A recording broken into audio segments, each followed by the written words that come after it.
Hi friends, welcome back to Vishal blogs care of cricket.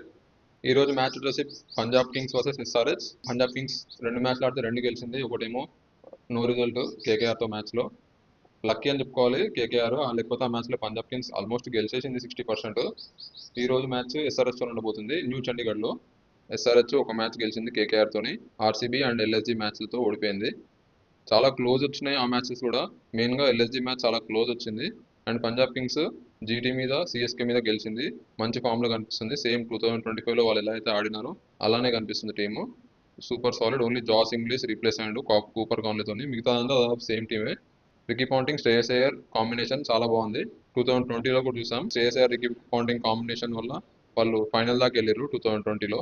Toss గెలిచిన team దాదాపు bowling తీసుకోవడానికే favour చేస్తుంది. ఎందుకంటే డ్యూ ఫ్యాక్టర్ ఉంటుంది లేటర్ ఆఫ్ ద సెకండ్ ఇన్నింగ్స్లో. పంజాబ్కి ఉన్న బ్యాటింగ్ లైనప్ 9 బ్యాటింగ్ ఆప్షన్స్ ఉన్నాయి వాళ్ళకి. ఎస్ఆర్ఎస్ సైడ్ కొన్ని తక్కువ బ్యాటింగ్ ఆప్షన్స్ ఉన్నాయి. హర్షల్ పటేల్, ఉన్నత్కర్, దిశాన్ మలింగా బ్యాటింగ్ అంత రాదు. మిగతా వాళ్ళు ఓకే బ్యాటింగ్ చేస్తారు. ఎస్ఆర్హెచ్లో పాజిటివ్ తీసుకుంటే నితీష్ కుమార్ రెడ్డి అండ్ క్లాసన్. ముందు జరిగిన మ్యాచెస్లో వీళ్ళు చాలా 2 మ్యాచెస్ సేవ్ చేసినారు ఎర్లీ వికెట్స్ కోల్పోతే. లియామ్ లివింగ్స్టన్కి లాస్ట్ టైం ఛాన్స్ ఇచ్చారు కానీ అతను అంత ప్రూవ్ చేసుకోలేదు. చాలా డాట్ బాల్స్ ఆడిండు and he is bit out focused in that match. But he is a good hitter. Last year ఆర్సీబీలో ఆడాడు కానీ అంత పెద్ద పెద్ద ఇన్నింగ్స్ కూడా ఏం ఆడలేదు. ప్లేయింగ్ 11 విషయానికి వస్తే దాదాపు పంజాబ్ అయితే సేమ్ టీంతోనే ఆడుతుంది. వాళ్ళు అదే టీంతోని ఫైనల్ దాకా వెళ్ళినా ఆశ్చర్యం లేదు. అంత బాగుంది టీము. మేబీ ఈ మిచెల్ ఓవెన్ వస్తే రావచ్చు పంజాబ్ కింగ్స్లో లేటర్ ఆఫ్ ద మ్యాచెస్లో. కానీ ఈ మ్యాచ్లో అయితే దాదాపు సేమ్ టీంతో ఆడుతుంది పంజాబ్ కింగ్స్. ఎస్ఆర్హెచ్ విషయానికి వస్తే లియామ్ లివింగ్స్టన్ తీసేయచ్చు, స్మరణ్కి ఛాన్స్ ఇవ్వచ్చు.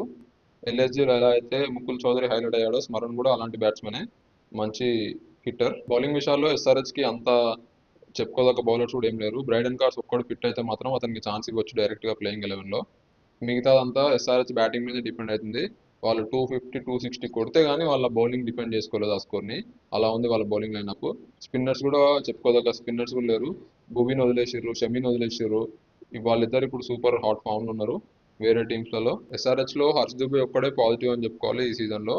పంజాబ్ కింగ్స్ విషయానికి వస్తే they are looking like they can chase any type of target. They also looking like any score to defend. Last year చూసాం కేకేఆర్ మీదుగా 100 runs డిఫెండ్ చేసారు వాళ్ళు. పంజాబ్కి బోత్ సైడ్స్ ఉంది బ్యాటింగ్ అండ్ బౌలింగ్. ఎస్ఆర్హెచ్కి ఓన్లీ బ్యాటింగ్ మీదనే ఎక్కువ depend అవుతుంది. ప్రిడిక్షన్ విషయానికి వస్తే హోమ్ గ్రౌండ్ అడ్వాంటేజ్ ఉంది. ఇప్పటిదాకా ఒక్క మ్యాచ్ ఓడిపోలేదు. Shreyas Iyer, Ricky Ponting combination and SRH ఇంకా బ్యాలెన్స్ సైడ్ కన్ఫర్మ్ కాలేదు. సో ఇవన్నీ చూసుకొని I'm going with Punjab Kings today. మీరు ఎవరికి సపోర్ట్ చేస్తున్నారు, మీరు ఎవరిని ప్రెడిక్ట్ చేస్తున్నారు, మీ ప్లేయింగ్ 11 ఏంటి కమెంట్ చేయండి. If you like the content, subscribe and follow. Thank you for watching. We'll meet after the match.